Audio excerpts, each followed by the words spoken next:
Ninja technique হচ্ছে সেই সকল টেকনিক যা দিয়ে আমরা খুব সহজে কোনো একটা সমস্যার সমাধান করে ফেলতে পারি। সো সামনে হচ্ছে আমাদের এসএসসি ২০২৬।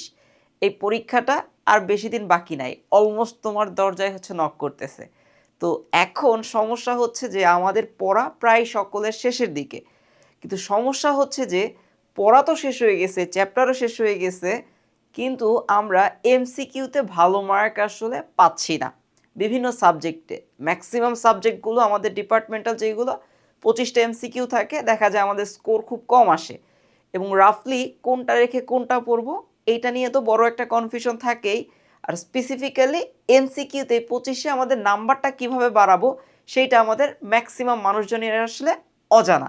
তো আজকের ভিডিওতে আমরা যেটা কভার করার চেষ্টা করব, আমরা আসলে একটা নিনজা টেকনিক শিখব, যে টেকনিকের মাধ্যমে তুমি খুব সহজেই যদি ফলো করো তাহলে এমসিকিউতে 25-এ 25 না হইলেও 24 বা 23 খুব আরামসে চলে আসবে। সো আসলে কি হচ্ছে সেই টেকনিক সেটা একটু দেখার চেষ্টা করি চলো। তো এই পুরো ভিডিওটা দেখার প্রথমেই একটা স্পয়লার অ্যালার্ট দিয়ে নেই। সেটা কি? সেটা হচ্ছে যে এই ভিডিওটা শুধুমাত্র তাদেরই জন্য যারা শর্টকাটে পড়তে অভ্যস্ত না। শর্টকাট আসলে তোমাকে খুব বেশি দূর নিয়ে যেতে পারবে না। এই ভিডিওটা শুধুমাত্র তাদেরই জন্য যারা মূলত হচ্ছে স্ট্র্যাটেজিতে বিশ্বাসী। সো এই ভিডিওটা মাস্ট বি, তুমি যদি লং টাইম চিন্তা করো এবং অত বেশি লং টাইমের প্রয়োজন নাই, তুমি যদি স্ট্র্যাটেজিক্যালি চিন্তা করো কীভাবে ভালো মার্ক পেতে হবে শর্টকাট স্কিপ করে, অবশ্যই তোমার জন্য এই ভিডিও। তো যারা হচ্ছে কোনো একটা শর্টকাট শিখবো বলে ভিডিওটা দেখা শুরু করছো থাম্বনেইল দেখে, আমি তাদের জন্য আসলে এক বালতি দুঃখ, মানে সমবেদনা তোমার জন্য আমার রইল। তোমার জন্য আমার আসলে কোনো কিছু করার নাই। সো চলো আমরা আসলে শুরু করি। তো এই যে আমরা আসলে কিভাবে এমসিকিউতে ফুল মার্ক পেতে পারি বা 25-এ 25, 30-এ 30 পেতে পারি। সো প্রথম বিষয় হচ্ছে আমাদের যে জার্নিটা, ধরো আজকে যে সময় থেকে আমরা শুরু করছি, একদম একদম জিরো একটা লেভেল থেকে আমরা এখন শুরু করছি যে আমার এমসিকিউটা আমি ভালো করব। তো এর জন্য আমরা আসলে যেটা করব, প্রথমেই কাজটা শুরু করার আগে আমাদের যে সাকসেসে যাব, আমরা সাকসেসে যাওয়ার জন্য আমরা মূলত 3টা স্ট্র্যাটেজি ফলো করব। সো সেই 3টা স্ট্র্যাটেজি আমি আজকে তোমাদেরকে শেখাবো, যে স্ট্র্যাটেজিগুলোর মাধ্যমে তোমরা এমসিকিউতে খুব ভালো করতে পারবে। তো চলো, সো প্রথম স্ট্র্যাটেজিটা কি? প্রথম স্ট্র্যাটেজিটা হচ্ছে তুমি একটা কাজ করবে, যে কোনো একটা সাবজেক্ট যেটাতে তোমার বেশি সমস্যা সেটা চুজ করবে। তারপরে তোমার অবশ্যই একটা মডেল টেস্টের বই আছে। আমরা এই সময় সকলে কোথাও না কোথাও পরীক্ষা দিচ্ছি, বিভিন্ন কোচিংয়ে হতে পারে, আমাদের স্কুলে হতে পারে, অথবা হচ্ছে বাজারে বিভিন্ন মডেল টেস্টের বই কিনতে পাওয়া যায়। তো তুমি প্রথমত করবে কি, তুমি সেই মডেল টেস্টের একটা বই কিনে ফেলবে সাবজেক্ট ওয়াইজ। সেখানে তুমি দেখবে অনেকগুলো সেট করা আছে। মডেল টেস্টের বিভিন্ন কলেজ ভিত্তিক মডেল, স্কুল ভিত্তিক মডেল টেস্ট আমাদের দেওয়া আছে, আমাদের বোর্ড ভিত্তিক মডেল টেস্ট দেওয়া আছে। যে বইটা নিয়েছি সেই বইয়ের ওরা কিছু মডেল টেস্ট বানিয়েছে। তোমার টার্গেট হচ্ছে তুমি যে কোনো একটা পরীক্ষা প্রথমে দিয়ে ফেলবে বইটা রিভিশন ছাড়াই। সো দেখা গেল তখন সেই রিভিশন দেওয়ার ফলে, মোটামুটি রিভিশন না দেওয়ার ফলে তুমি একটা পরীক্ষা দিয়ে দিবে। তুমি কি কাজ করবে? একটা পেন্সিল অথবা কলম নিয়ে খাতার মধ্যে 1-এর কত উত্তর, 2-এর কত উত্তর সেটা করতে পারো, অথবা তোমার কাছে যদি কোনো এমসিকিউ ওএমআর শিট থাকে তুমি সেটাতেও দাগাতে পারো। তো তুমি যেটা করবে সেই পরীক্ষাটা দিবে এবং দেখা যাবে যে সেই পরীক্ষাটাতে তুমি হয়তো বা কিছু কম মার্ক পেলে, কারণ তুমি যেহেতু কোনো রিভিশন দাও নাই, তোমার নাম্বারটা একটু কম চলে আসতে পারে। তো এমন হইতে পারে, ধরো তুমি পরীক্ষাতে নাম্বার পেয়েছো মাত্র 25-এর মধ্যে ধরো মাত্র 13 পেয়েছো। তো তোমার আসলে আপসেট হওয়ার কিছু নাই, বা তুমি যদি 10ও পাও সেটাও তোমার জন্য আপসেটের কিছু না। সো মোটামুটি একটা পরীক্ষা তুমি দিয়ে দিলে এবং তারপরে তুমি তার একটা স্কোর ধরে নিয়েছো। ধরো আমরা চিন্তা করলাম তুমি 13 পেয়েছো। তো দ্বিতীয় স্ট্র্যাটেজি, প্রথম স্ট্র্যাটেজি তোমার পরীক্ষার স্ট্র্যাটেজি শেষ। এবার দ্বিতীয় স্ট্র্যাটেজিতে আমরা যেটা করব সেটা হচ্ছে যে আমরা যে পরীক্ষাটা আমরা দিলাম সেই পরীক্ষাতে যেহেতু আমার একটা নির্দিষ্ট স্কোর, যেটা আমার ধরো যে 12 আমার স্কোর, সে 12 আমার আছে, তার মানে আমি কিছু না কিছু পারি। আমাকে 12 থেকে আসলে 25-এ যেতে হবে, 0 থেকে 25-এ যেতে হচ্ছে না, 12 থেকে আমাকে 25-এ যেতে হবে। তখন আমরা কি কাজ করব? আমরা হচ্ছে আইডেন্টিফাই করে ফেলব কোন কোন চ্যাপ্টারগুলোতে আমার আসলে সমস্যা। সো একটা চার্ট করার চেষ্টা করব। একটা চার্ট, তুমি একটা ফ্রেশ পেজ নিবে, পেজ নিয়ে তুমি উপরে যে সাবজেক্টের পরীক্ষার স্ট্র্যাটেজি বানাচ্ছ সেই সাবজেক্টের নাম দিবে। তারপরে হচ্ছে আমি যদি একটু দেখাই তোমাদেরকে তোমরা কিভাবে স্ট্র্যাটেজিটা সেট করবে। ধরো আমাদের এটা হচ্ছে আমাদের সেই একটা পেজ নিলাম। এই পেজে আমরা কি কাজ করব, এখানে হচ্ছে সাবজেক্টের নাম দিব। ওকে, সাবজেক্টের নাম দেওয়ার পরে আমরা একটা ছক করব। তো ছকটাতে কি থাকবে, ছকটাতে এইখানটাতে তারিখ থাকবে, এইখানটাতে হচ্ছে ডেট থাকবে। ওকে, এবং তারপরে হচ্ছে নাম্বার থাকবে, এবং তারপরে হচ্ছে অ্যানালাইসিস থাকবে।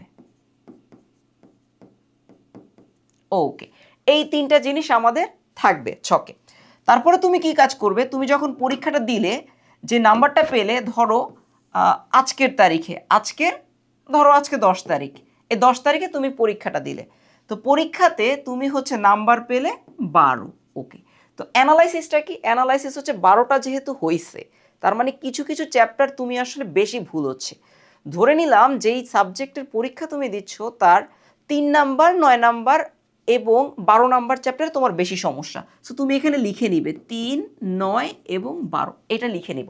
ওকে, এবার কি কাজ করব, যেহেতু আজকে 10 তারিখ, 10 তারিখে আমরা একটা প্রবলেম আইডেন্টিফাই করে ফেললাম। এবার তুমি কি কাজ করবে, তুমি হচ্ছে নেক্সট একটা টাইম ফিক্সড করো। ধরো তুমি টাইম ফিক্সড করলে হচ্ছে তুমি নেক্সট পরীক্ষার একটা টাইম ফিক্সড করবে, সেটা কবে, ধরে নিচ্ছি আমরা 3 দিন পরে আমরা আরেকটা পরীক্ষা দিব 13 তারিখে। সো আজকে পরীক্ষা দেওয়া শেষ, অ্যানালাইসিস করে আমরা 3টা চ্যাপ্টার খুঁজে ফেললাম এবং আমরা আরেকটা ডেট ফিক্সড করলাম, যেই ডেট অনুযায়ী আমি পরের পরীক্ষাটা দিব।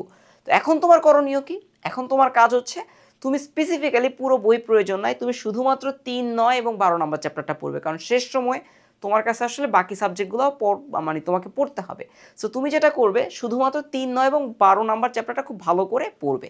সো এগুলো পড়ার পরে মোটামুটি সেটা তুমি 3 দিনের মধ্যে পড়ে ফেলতে পারবে। 3 দিনের মধ্যে পড়ে ফেলে তুমি 13 তারিখে আরেকটা পরীক্ষা দিবে। সো প্রবলেম 3, 9, 12 নাম্বার চ্যাপ্টারে বেশি ছিল। সো অ্যাজ ইউজুয়াল তার মানে কি, তার মানে হচ্ছে যে প্রবলেম অনেকটাই সমাধান হয়ে গেছে। তুমি এবার পরীক্ষা দিলে দেখা যাবে যে তুমি এবার মোটামুটিভাবে কত পেলে, এবার তুমি হচ্ছে মোটামুটিভাবে ধরো যে তোমার 3 মার্ক বাড়লো, 1 মার্ক বাড়লো তোমার। সো 13 পেলে তুমি, তার মানে 1 মার্ক বাড়ছে, কিন্তু বাকি আরেকটু সমস্যা তোমার রয়ে গেছে।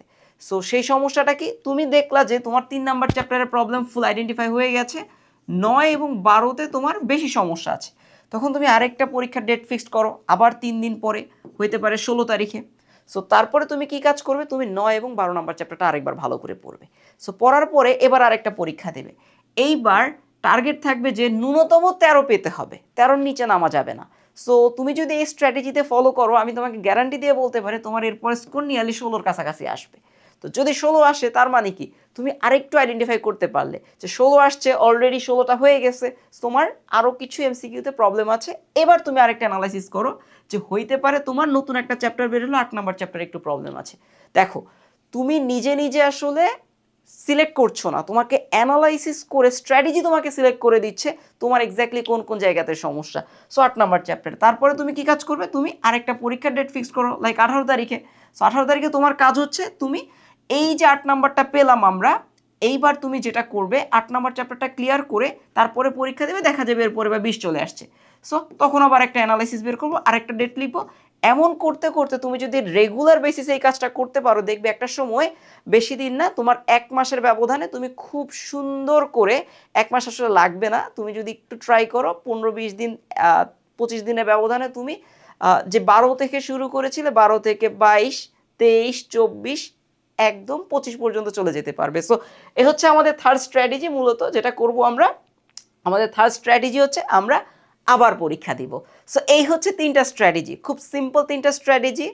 সো কী করব, প্রথমে পরীক্ষা দিব, পরীক্ষা দিয়ে অ্যানালাইসিস করে খুঁজে বের করব, এবং শেষে যে চ্যাপ্টারগুলো সমস্যা সেটাতে আরেকবার পরীক্ষা দিব। সো 3টা স্ট্র্যাটেজি একসাথে রেগুলার বেসিসে ফলো করবো প্রত্যেকটা সাবজেক্টের জন্য। সো আশা করি তুমি খুব ভালো এভাবে করতে পারবে। সো আমরা যদি ভিডিওটা বুঝে যাই, সো কীভাবে আসলে এমসিকিউতে ভালো করতে হবে, খুব সিম্পল কিন্তু ইফেক্টিভ ট্রিক্স, সেটা হচ্ছে যে, তাই দেরি আর করবো না, যদি বুঝে যাই। দেরি না করে কি করণীয় আমাদের, দেরি না করে করণীয় হচ্ছে কি করবো বলো তো, চ্যানেলটা সাবস্ক্রাইব করবা এবং এখন থেকেই তুমি তোমার স্ট্র্যাটেজি অনুযায়ী কাজ শুরু করে দাও। সো ধন্যবাদ সকলকে। পরের একটা ভিডিওতে তোমাদের সকলের সাথে আবার দেখা হচ্ছে।